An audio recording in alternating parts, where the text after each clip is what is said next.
Assalamualaikum everyone. The topic of today's lecture is classification of database management system. In our previous lecture, we have discussed functions of database management system, different components of database management system. Then we discussed what is centralized and client-server architectures for database management system. After that, we discussed 2-tier and 3-tier client-server architectures for database management systems.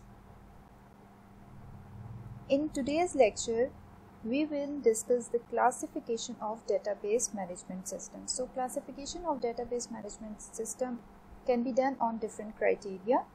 So based on those criteria, we have single multi-user databases, centralized and distributed databases, homogeneous and heterogeneous databases.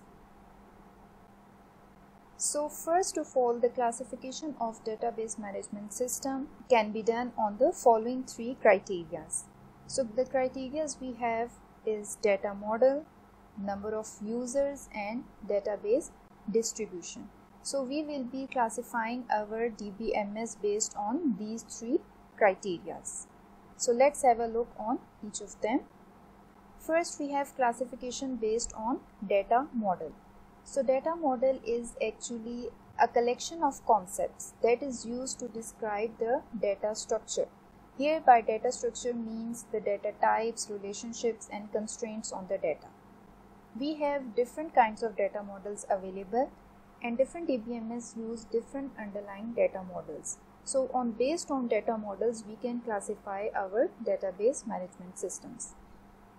So we have relational data model, which is also known as SQL systems. It is the most widely used in current commercial database management systems. So in relational data model, actually we store the data in the form of tables and we use SQL language to create and query the data.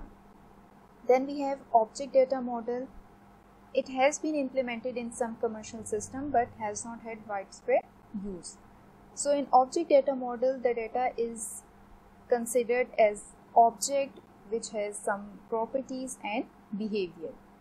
Next we have big data systems, also known as key value storage systems and NoSQL systems. Big data has become an emerging field in the recent years.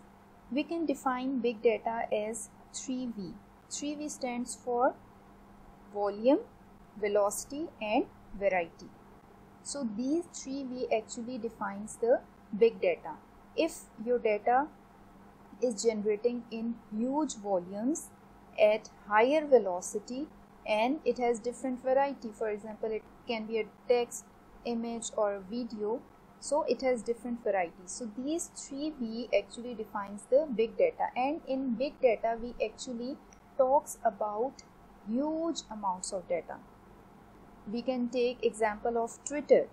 So Twitter is generating almost 12 terabytes of data per day. So imagine how much huge this data is. So for big data systems, we have different data models like document based, graph based, column based and key value data models. Then we have 2 other data models which are hierarchical and network data models. Many applications still run on these data models. In hierarchical model, the data is stored in the form of hierarchical tree structure, and in network data models, the data is stored as a record and set values. So I'm not going in the details of these data models because we will be discussing each data model in detail in our coming lectures. The point here is that we can classify DBMS based on different data models.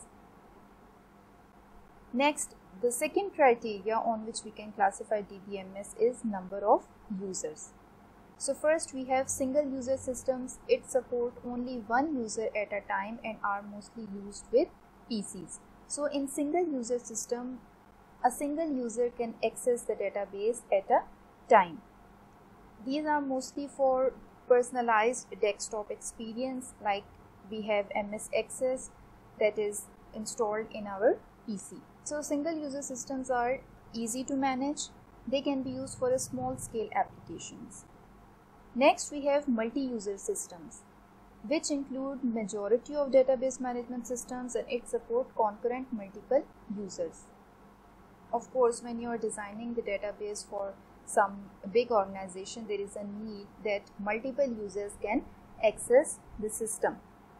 So in multi-user systems, different users can access the information at the same time. They can perform different operations like updating the data at the same time, and all the users have all the updated information available to them at any time. So multi-user systems can be stored on a single computer, or they can be distributed among different computers, but the point is that the multiple users can share the information concurrently. Next criteria for classification of DBMS is database distribution. So based on this criteria, we have two types of database: centralized database and distributed database.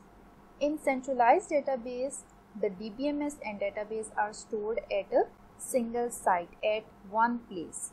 Okay, so the DBMS and database both are residing on a single machine, centralized machine. While in distributed database, the actual database and DBMS software distributed over many sites.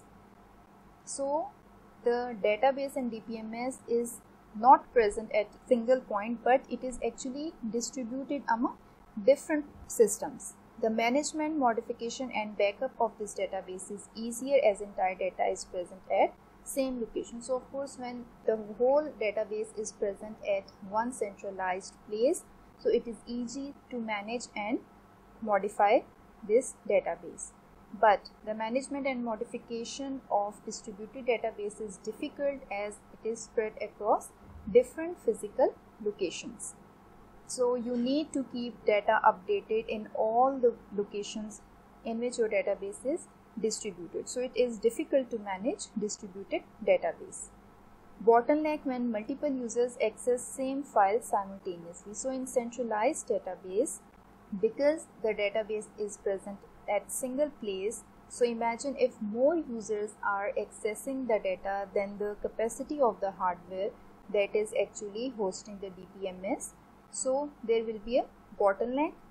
But in distributed database, it allows multiple users to access the data because the different systems are actually sharing the burden, and multiple users can access the data from different systems. If centralized system fails, entire system is halted. If there is a failure in the system that is hosting DBMS, so the whole system will fail because all the data is present at one place. If one system fails in a distributed environment, system still continues to work with the other sites because we have other systems that are still working. So centralized database is of course cheaper than distributed database. Another advantage of centralized database is that it provides more consistency because the data is present at one place, so it is easier to maintain consistency, while in distributed environment there will be more redundant data, so consistency will be difficult to achieve. One advantage of distributed database over centralized database is that the data access is faster in case of distributed database, while the data access in case of centralized database is slower because when multiple users access the same system, it can become slow.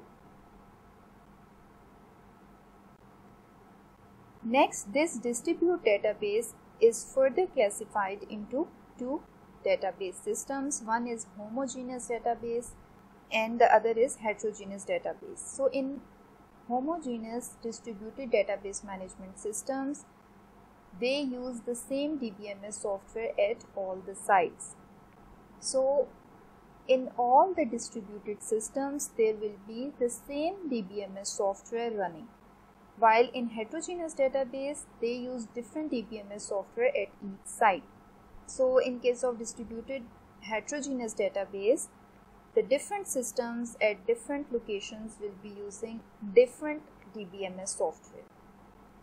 It is easier to design and can be managed in a simpler manner. Of course, because we have a single DBMS software, so we can easily manage it. while the heterogeneous database is difficult to manage. Because what happens, normally different sites develop their database systems and then they identify the need of integration at a later stage. So it becomes difficult to integrate different systems together. Like here, translation is required before two databases can communicate. So if the database is distributed between two different systems, if there is a difference in the hardware, the translation can be straightforward. But if the difference is in the DBMS software or the data model, the translation will be complicated. Because imagine the one system is using relational model and the other system is using the network model. So we need to map the relations in the relational model to the record and set of the network model. So the translation will be difficult. So the heterogeneous distributed databases are difficult to manage.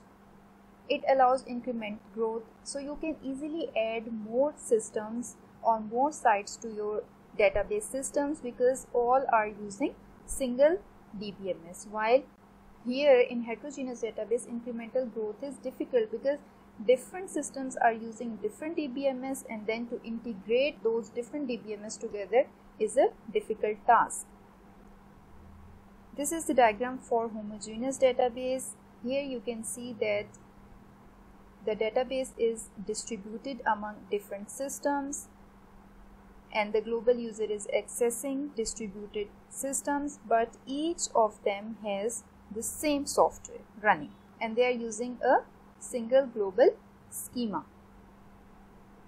While in heterogeneous database, here you can see the database is distributed among different sites, but they are using different DBMS. For example, DBMS2 and DBMS3 are using Oracle, while DBMS1 is using SQL Server. So they have different DBMS. Here we have global schema, but this global schema is actually a combination of different conceptual schemas that the different DBMS are running. So we derive one global schema from the different local schemas. So today we have discussed the classification of database management systems based on three different criteria, which is the data model, number of users, and distributed environment.